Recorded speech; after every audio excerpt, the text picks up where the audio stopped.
Welcome to the 2020-2021 school year. I'm Mr. Hawkins. I guess it should be that way. As the picture indicates, this is from the show Stranger Things, which takes place in the fictional city, Hawkins, Indiana. In a world that seems upside down. It seems kind of fitting for the world in which we're living in right now with Corona and an election year and civil unrest and news media that tries to report it all. And here we are, trying to do our best with online learning at Chihuahua High School. And I'm an English teacher, and I teach 10th grade, most of which is 10th grade argument this trimester, and there's one class of 10th grade expository or explanatory type program. I'm just going to quickly talk about myself today, things that make me who I am and why I got into teaching and what was the road and journey that led me here to Chihuahua High School. So we'll start when I'm very young and quickly go through kind of all that made me who I am. So here is a picture of me when I'm young on the left here with hardly any hair, as you can see, kind of combed over to the side, and as you see in the bottom video, I have no hair. And this is my son Charles on the right. My mom kept this uniform, which had these little rabbits, because my first name is Peter. And there's a famous children's book called Peter Rabbit. And so I was nicknamed, Peter Rabbit by my mom. And she thought it was the cutest thing in the world. And so she put this on me, kept the outfit for over 30 years for when I would have my own son. And he could wear the same thing and do a compare and contrast as to who was cuter. But you can also tell that my son has more hair than I did. But I grew up in a large family, a family of 7 kids. It's my mother and my father. The oldest in the family was my brother Isaac, who was a very accomplished distance runner. He won 6 state titles, 2 in cross country his junior and senior year, and then 4 in track in the mile and 2 mile his junior and senior year. He was literally one of the fastest runners in the entire United States and the fastest runner on the west coast of the United States. He received a scholarship to run at Stanford University. Everybody saw him do this, even my oldest sister, and she said, well, if he can do it, I can do it. So she, Emily, went and ran and competed at a very high level and won a state individual title as well her senior year in cross country. And she, by virtue of winning that one race, received a full ride scholarship to run at Boston University. Then my brother Ben was next in line. He was part of some very state championship level competing teams and beat teams that actually won the state title, but their team did not on that day, unfortunately. And he was very competitive, ran at Brigham Young University, walked onto their team his freshman year.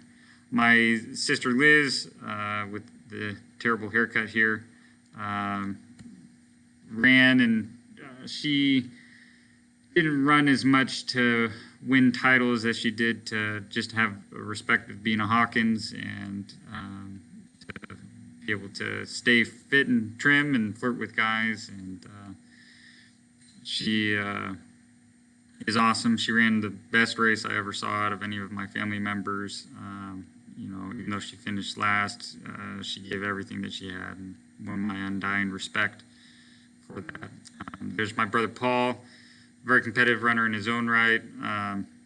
But if we're going in family order, so Isaac's the oldest, then Emily, then Ben, then my sister Liz, and over here to me, I'm the 5th of 7. I ran on 2 state championship teams and helped us win the state title my junior and senior year in cross country. And we went off to run at nationals and finished 13th in the country. And then my brother Paul, he was part of 2 state championship teams his sophomore and junior year. So if you were to add up the number of state titles, within my own family, there's 6 from Isaac, 1 from Emily, 2 from me, puts us at 9, and then 2 from Paul. So that's 6, 7, 8, 9, 10, 11. and then there's my brother Tommy. My brother Paul ran at the University of Chicago, and then went on to get a law degree. My brother Isaac went on to get a law degree himself. My dad has a law degree. My brother Ben has a master's in business. I have a master's in teaching, even though I went to law school for a year, and I'll talk about that shortly. And then my youngest brother Tommy, who was a runner in his own right, competed on some very good teams. A team that finished, second in the country, though he was on JV at the time. So as you can see, running was and is an important part of my life. I'm also the boys cross-country coach at Chihuahua High School, and I'll talk about that later on. But I think that running is something anybody can do. I think that you can be competitive at it. I think you can not be competitive at it, but you'll still learn a great deal about yourself and about life. And it's just something that will keep you healthy and happy and strong, no matter what you face going on in life. Anyway, as we continue on with the presentation, I was once in high school. It's hard to believe that teachers were once young, that they had choices, decisions, dreams of their own. This picture of me was taken during Spanish class. There was a girl in the class that had a cell phone, and I was trying to give her a picture of myself to have her remember me by. Anyway, it's silly. But it was before the term selfie existed. It's before most people had cell phones. I never had a cell phone until I went to college. Anyways, so that was me in Spanish class. I loved the band U2 at the time. I also had long hair. Like all kids, tried to look as cool as I could. I went to school dances and proms. I went to, social events, tried to have girlfriends and different things. Nothing ever really worked out, but such is life. I also tried to be a part of drama, in terms of the drama department, and I was part of 2 plays, and enjoyed that time thoroughly. Even though I had never done any sort of drama before in my life, I just figured it'd be fun, try something new, and so I did, and it was awesome. I would encourage you to get yourself involved in something. I know that during COVID and Corona, it's hard to do things that we would normally do, but I would highly encourage you to develop some sort of skill set and try something new, no matter what that might be. While I was at Ferris High School, I was also the student body president. I worked 2 jobs and kind of tried to just balance my time because there was hardly any time that I had free to do whatever I wanted. So after high school, I went and ran at Montana State University for a year. And this is a picture to prove it. And then I went on a 2-year church service mission to Portugal. And this is while I was there, I was actually part of a documentary called Santos dos Últimos Dias. And so I speak Portuguese. I understand a lot of Spanish in terms of if it's written down and I read it. If people speak it, I can. If they speak it slower, I can understand a lot of it. As far as me speaking Spanish, I am not there yet. I'd love to be. And anyway, so I served a 2-year church service mission in Portugal, and while I was there, I was part of a documentary that they made about our church there. There were these 2 Portuguese film students, not members of our faith, and they approached our church and said, we were trying to do a documentary about religion in Portugal. Can we follow you around and see what you do? And we said sure, and so they followed us around for several weeks. And I can tell you that people treat you differently if they're being recorded versus if they're not being recorded. And so it's an interesting experience. After that, I returned from a mission and I transferred to Brigham Young University and tried to walk onto their cross-country and track teams. This is a picture of me competing in an 800-meter race. I was in the lead through the first lap, but the second lap was not as kind to me. Anyway, I loved being at Brigham Young University. I earned an English degree while there, and thought I would go to law school because a lot of people in my family were lawyers, and it seemed like the smart thing to do, and that I would make a lot of money, and that's what life was all about. So I went to law school, and when I was at law school, I joined the Black Law Student Association. I was the only white member of the Black Law Student Association. It was kind of unique in the fact that the first day that they had law school, they had all these tables and booths set up with all these different clubs that you could join. And I didn't know anybody in Arkansas. I'm from Washington State, and the only reason I was going down to there was because my father works for Walmart and finding site locations for the new stores that they're going to put in the state. And so in the Tri-Cities, there's 3 Walmarts, one in Kennewick, one in Pasco off Road 68, and one in Richland. All 3 of those store locations were found by my dad, and that's what he did. And so with the University of Arkansas being so close in proximity to where Walmart's world headquarters are, I thought if I were to go to law school there and use the connection that my family had, that I could work for Walmart and make a lot of money. Anyway, so I was there. I didn't know anybody at law school, and there were all these different tables and booths of people sitting at, and I walked around trying to, meet new people, have new friends, and saw this one booth that had a bunch of people sitting around it, and I asked, "What is this group?" And they said, "We're the Black Law Student Association." And I said, "Do you have room for one more?"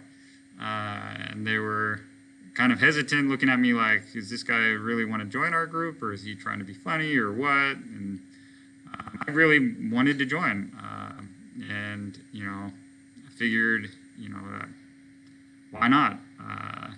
And it was an awesome experience, and it was an incredible experience. I'm glad that they let me join, and I learned a lot about myself. I learned a lot about life, and I think that we're often more similar than we are different, even though the world would have us define ourselves by our differences. And it's not to say the differences aren't there and aren't important, but I think what's more important is that we're more alike, and that we can choose to see ourselves as being such. Like I said, my life changed. I'm obviously not a lawyer. I'm a teacher. So what happened? My life changed on September 3rd, 2011. Which, is 9 years ago. And, if you were to think back to 9 years ago, and if this is a sophomore English class, and most sophomores are ages, either 15 or 16, that would put you at, 6 or 7 years old. But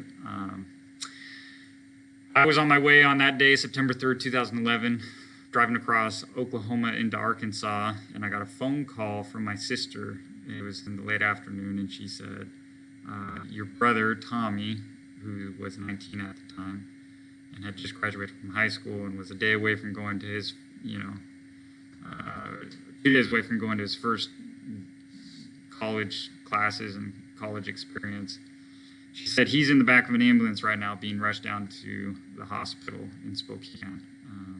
If you could call extended family and let them know that this is going on, and also maybe stop and say a prayer, that would be great." And so she hung up, and I did just that. I pulled over on the side of the road, offered a quick prayer, then jumped back onto the road and tried to call extended family, and knowing that full well that there's no reason that you're in the back of an ambulance unless it's a very serious situation. And with each person that I called that day, I realized that more and more. And it was hard to say those words, that my brother's in the back of an ambulance. I don't know what's going on, but he's being rushed to the hospital. And the gravity of the situation became more and more apparent as time went by. And I knew that so long as I didn't get another phone call that my brother was still alive, that things were going to be well, that this would be something that we would talk about and discuss and be like, "Hey, what was that like, that crazy time you were in the back of an ambulance?" But a half hour went by, and I got another phone call, and it was from my sister Liz, and I picked up, and she said, "Tom's dead." And she continued speaking after that. I don't remember much of the rest of that phone conversation. I just remember pulling over on the side of the road and just weeping, just crying, and realizing that my brother was gone and that life would not be the same. And so a week later, I fly back to Spokane, and I'm there for my brother's funeral services, and I speak at his funeral, and so do all my siblings and my parents, and try to put together words, try to put together an idea and a thought of what his life meant to us, and life can go in an instant. And what had happened was my brother was driving home from Shopko. He was picking up some school supplies, and the car came up on a curb and rested in front of a person's yard, in front of a fence, and the car was running.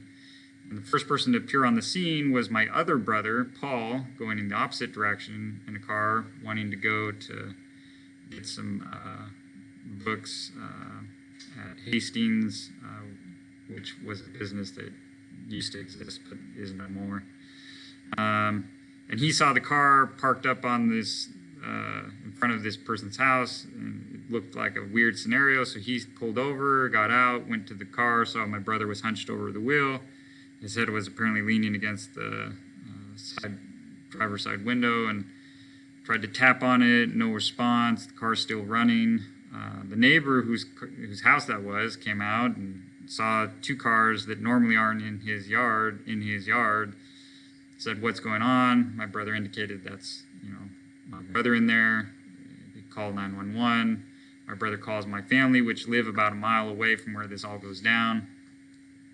They come up the road. They try to, the problem is the car's locked from the inside. He's not responsive, so they eventually have to punch out the window, pull him out of the car, try to revive him. The ambulance shows up. They pull out those electrode things to try to, shock him back and to get his heart beating, try to do CPR.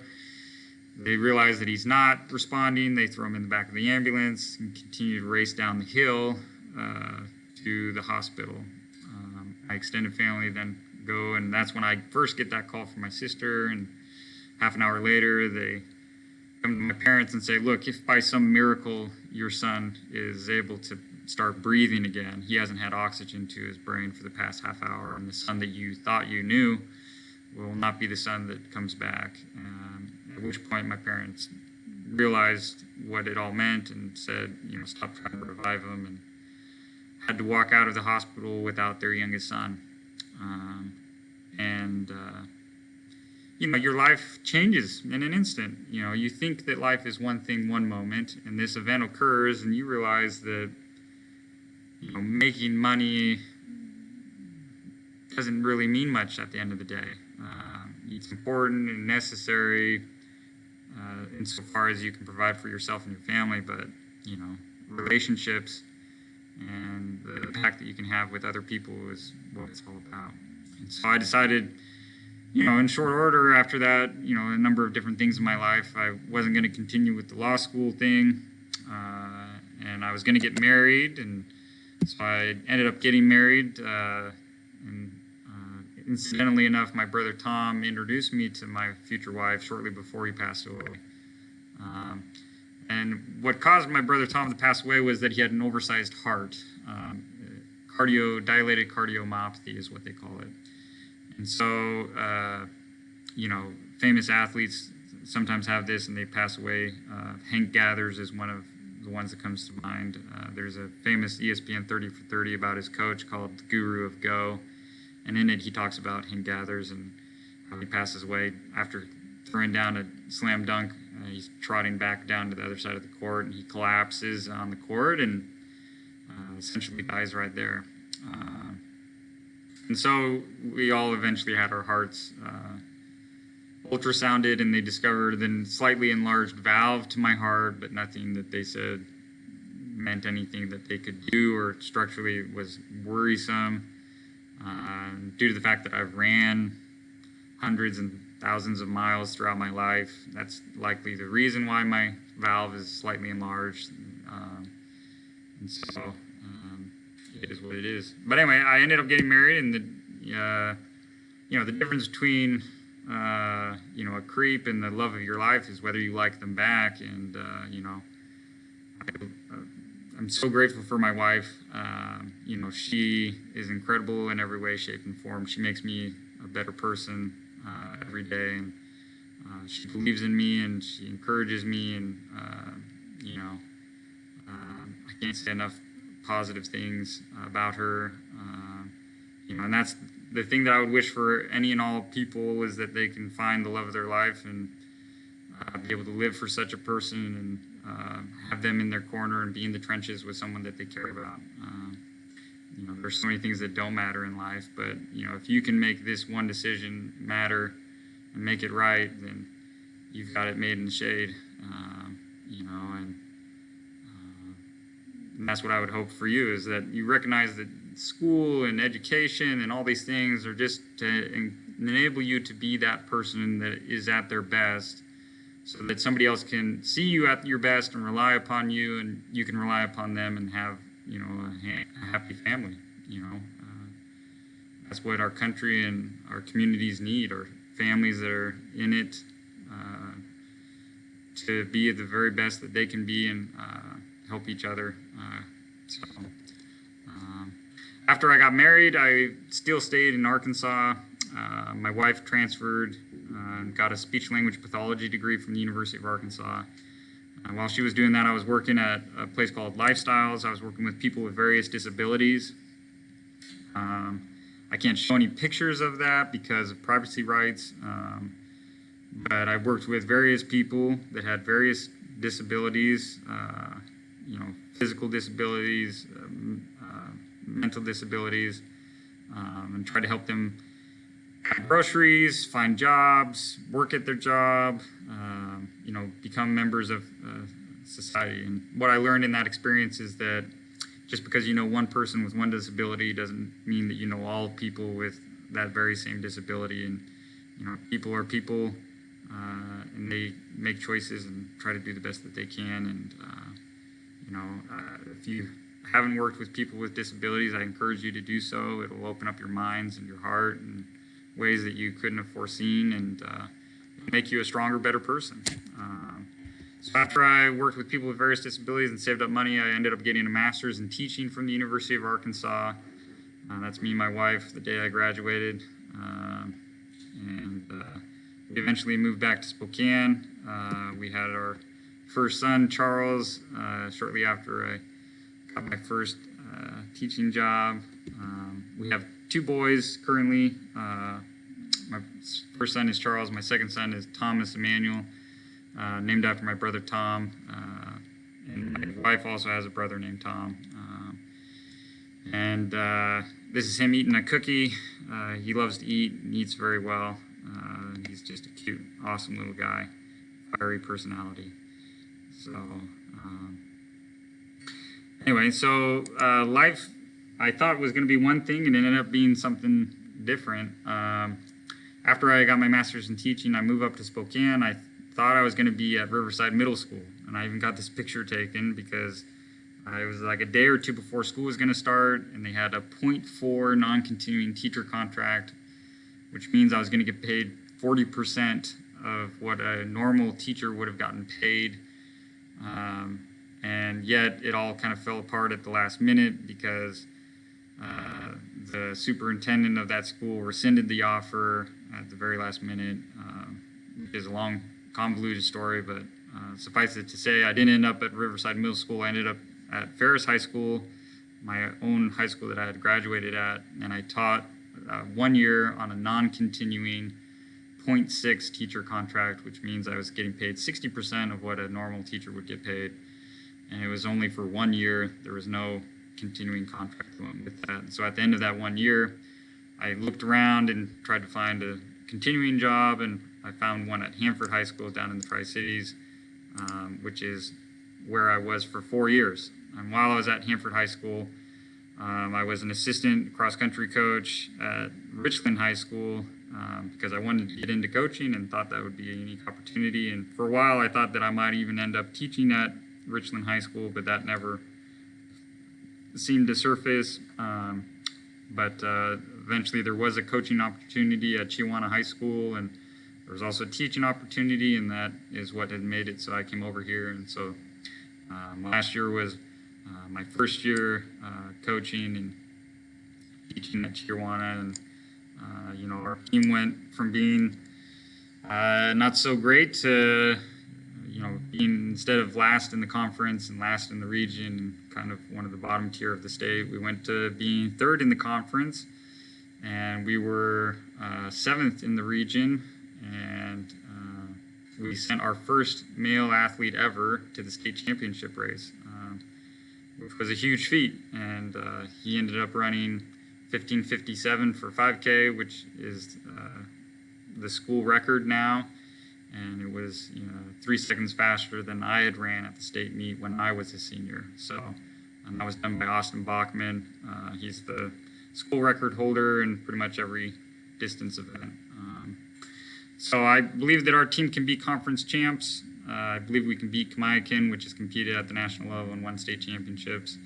I believe we can be state champs, and I believe we can be national champs. It's all about work and preparation and striving for excellence. If you believe in work and believe in trying your best day in and day out, join the team, and we can help lead you to the very top. Running is important to me. It's a big thing, and so much so that I try to help everybody become the best that they can be at it. This is just a picture of one of our athletes, Caden Beck, who's now a junior. When he was going to be a sophomore last year, running to the top of Badger Mountain and puking his little guts out. So that was a great little moment to capture with all the team there with our photo op. So anyway, running was so big and impactful in my life that I even wrote a book about it. It's called Varsity 7, and it's a book that talks about why Spokane, Washington is one of the best areas in the country for high school distance running. To put it in context, there's 10 teams in the Greater Spokane League, or was at the time of the writing, and 5 of those teams had competed at nationals. So half of the league was national caliber at some point, which is unheard of. If you were to go to any other cross-country league in the country, you wouldn't find similar numbers at all. But in Spokane, you say to yourself, that's incredible, that's amazing, how does that happen, why does that happen? And I wrote a book to try to answer that question by looking at the coaches and athletes and families that were kind of symbolic of that movement that has made Spokane distance running hold its value year in and year out. You can purchase the book online if you so desired. You can get it in paperback or the Kindle option. The Kindle option right now is free for those that have Kindle Unlimited, but that'll change in about a month. There's my little picture, and you just type in Varsity 7 on Amazon, and you'll see that there it is. It's got 31 ratings. It's 4+ stars or whatever, and so that was the start of me trying to write books and different things. And since that time, I've written 2 other books that are on Amazon as well, both that are raps. So I wrote a rap about Macbeth that goes scene by scene and throughout the entire play and covers it. The same is true of Romeo and Juliet. Tried to make it kind of like, if any of you have seen Hamilton, tried to just modernize an old text, and you can find them online. Again, on Amazon. These are just available in a ebook format. This is, I guess, just a little blurb on it. It says, reading through the words of the bard can be hard. He used verse which sounds like a curse, but Mockster Zeus has cast a different spell, and rave reviews show he's done it well. So tap your feet to the beat and get ready to meet a wordplay that's delicious and a rhyme scheme that's vicious. In this game of gambles, their lives are turned to shambles, for the story of Macbeth shows kings and underlings acting out ends that don't always justify the means. And then if you were to look at Romeo and Juliet, similar little blurb about the book. It says, if Shakespeare is not clear, have no fear. Who could take this old text and make it new? Mockster Zeus. That boy can put words to use. Mapped in rap, he'll navigate it all in a snap. So tap your feet, pick up the beat, and get ready to meet two teens who are about to steal scenes and join dreams. For Romeo and Juliet must dodge destiny's net, which tries to kill what they feel when love gets real. Sorry, are these perfect books? Are they the greatest books ever written? No, but they're fun and enjoyable, and something that you could get for free if you have Kindle Unlimited, and you can check it out and read it and let me know what you think about it. So anyway, I'm also working on a children's book I'm trying to get done and published. I've been working on this for a while. I got an artist that is working with and hope to get this completed. It's been a long haul, but it's life. So anyway, I think it's important to realize also that, teachers and people have had different jobs throughout time. I wasn't always a teacher. I've had a bunch of different jobs throughout my life. I was a professional mover for a while during college to try to make money. I was a janitor twice. My very first job was at Pizza Hut. My second job was at Candy Hut. I had 2 jobs while I was in high school. I worked as a fireworks stand operator. I had a power washing business with my brother who had passed away.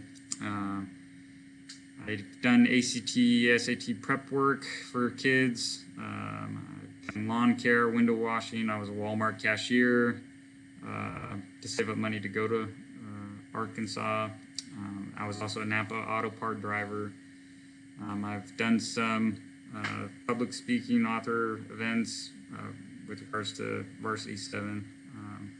So it's a little bit of everything. And I obviously am an English teacher, so I like literature, I like words, I like ideas, I like different concepts to explore. One of those books that likely we'll look at is Catcher in the Rye. It's one of my favorites, just because there's so many things about that book that you can talk about and discuss, and you think you know the story, but reality is it's a whole different story than what you think it is, and it takes you nearly until the end to realize that. And I enjoyed Perks of Being a Wallflower, which is a book that was made into a movie, which was inspired by Catcher in the Rye. There's a book called Insights. It's also a significant book, Outliers by Malcolm Gladwell. Currently reading The Hunchback of Notre Dame, which is a very long book, but also enjoyable. And then Ron Carlson is a humorous author. He writes funny things, and so I like anything that he's written. I'm a person just like you. I like good shows, and all good shows have good writing, and these are just some of them that I enjoy. And I like music, even though I don't listen to it nearly as much now since I'm an adult as when I was a kid. Random facts, most of the year I will either bike or run to school. So that's just how I get around. We're a 1-car family. I also have a flip phone instead of a smartphone because I don't need to be plugged into the world all the time. It's also kind of, I guess, unique about me because most people these days have smartphones, and if it made it smarter, then I would get it, but I don't know that it necessarily does that. So if you ever have questions for me, if you have questions about anything whatsoever, you can always reach out to me. Here's my email, phawkins@psd1.org. You can email me anytime. I'll get back to you as soon as I can. And if you email me and you haven't been able to get a hold of me, it's either due to the volume of a number of emails that I've gotten. You can also try to call me through the landline that the school has, and I'll likely be at my school computer, and I believe the extension is 5606. So if you need to get a hold of me, you can do that as well that way. Most of what you're going to be seeing, our interactions will be, through videos that I create the day before. Most of them won't be this long. They'll be briefer, and I went through a teacher training this summer, and there was a lot of online Zoom stuff, and it just required a ton of focus to detail and attention, and I thought to myself, if kids have to go through this every day, you know, in terms of with the sheer volume of content, and it's a lot to be asking. So I'm going to try to do my best to make sure that what we do is purposeful and not overburdensome. You're going to access most of what I do via Teams. So if I make an announcement to the class regarding an assignment, it's going to be posted on Teams. If there's video, the link will be found on Teams. Most of those videos will be put also on YouTube, and that'll be the link where you can find those videos, and you can see from day to day what it is we're doing and get caught up in any way, shape, or form. So if you have any questions, feel free to reach out to me, you know, via email or phone. Again, the extension is 5606. And I look forward to having a great year. Hopefully we can get back to routines whereby students are able to show up to the classroom, where we can have sports, where we can have extracurricular activities, that we can do things as we've done them before, but with perhaps just greater appreciation for life and the moments that we have. So until we meet again, until the next video, hope you're doing well, and again, just reach out to me if you have any questions, comments, or concerns.